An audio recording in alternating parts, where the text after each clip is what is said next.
Bonjour. Depuis de nombreuses années, cette revue, la revue RH&M, me confie d'écrire un article dans son journal et elle s'adresse bien sûr au DRH. Et là, j'ai écrit récemment, donc dans le numéro de juillet-août 2024, cet article-ci sur l'environnement score. Et à cette occasion, je voudrais vous le partager. Vous pouvez bien sûr vous procurer cette revue pour l'avoir en entier, mais je trouvais qu'il y avait quelque chose d'intéressant dans ce que j'avais écrit très modestement. L'environnement score.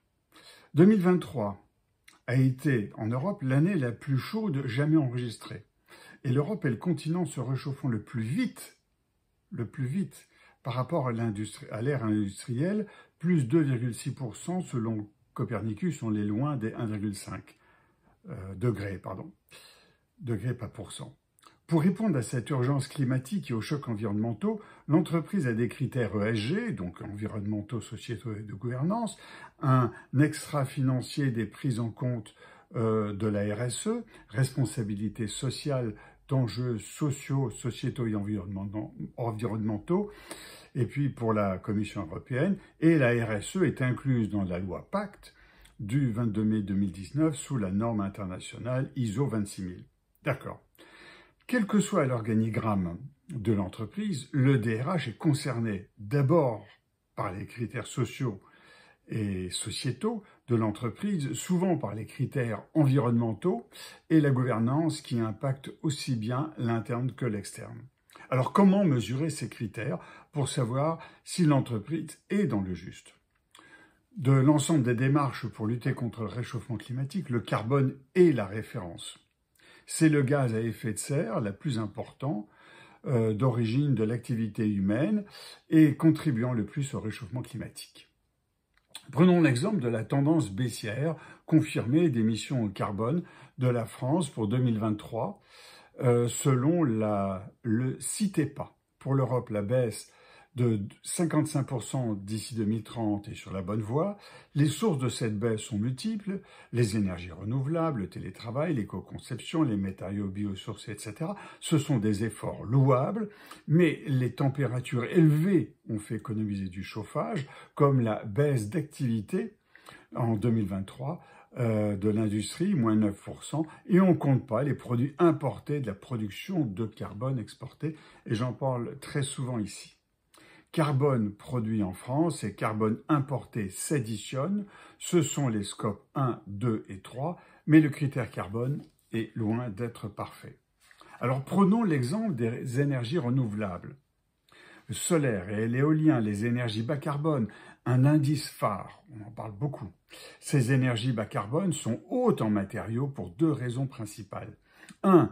Les éoliennes et les panneaux solaires sont gourmands en matériaux qui sont des matériaux critiques, c'est-à-dire en quantité limitée sur Terre, et ils sont gourmands en matériaux à extraire dans de rares pays et à raffiner quasiment exclusivement en Chine, dans des conditions rarement sociales et environnementales positives.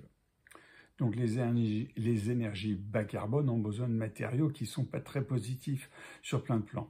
Et plus on avance, le deuxième point, plus on avance dans ces énergies alternatives, plus le numérique est exigé pour réguler les flux. Or, le numérique est grand consommateur de carbone et consommateur de matériaux. Il faut créer cet indice des matériaux qui englobe le carbone, le social et l'environnemental.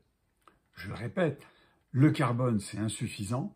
Il faut additionner les matériaux, le social et l'environnemental pour avoir un indice crédible qui ne soit pas simplement l'indice carbone qui est largement insuffisant, très promotionné mais insuffisant.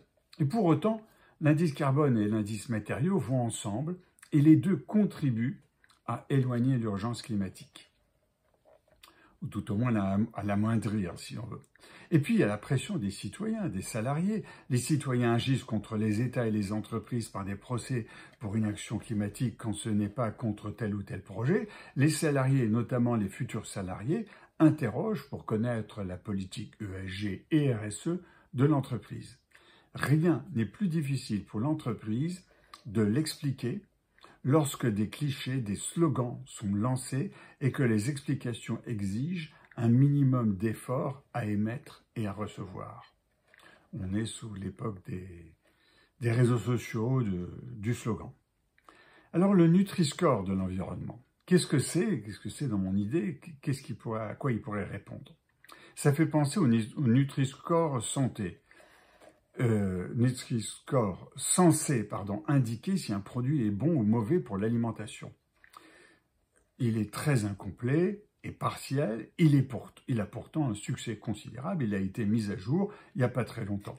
Je propose alors au DRH de bâtir un environnement score. Alors c'est pas bon, il y a des gens de communication qui sauront trouver le nom qu'il faut et les DRH sauront lui donner la matière. Mais voilà ce que je propose, que ce soit un thermomètre physique, géant, à l'entrée de l'entreprise, c'est-à-dire qui fait 3, 4 mètres, 4, 5, 10 mètres, si c'est une tour de la Défense, il fait toute la hauteur de la tour de Défense, le vert c'est bien, le rouge c'est mal.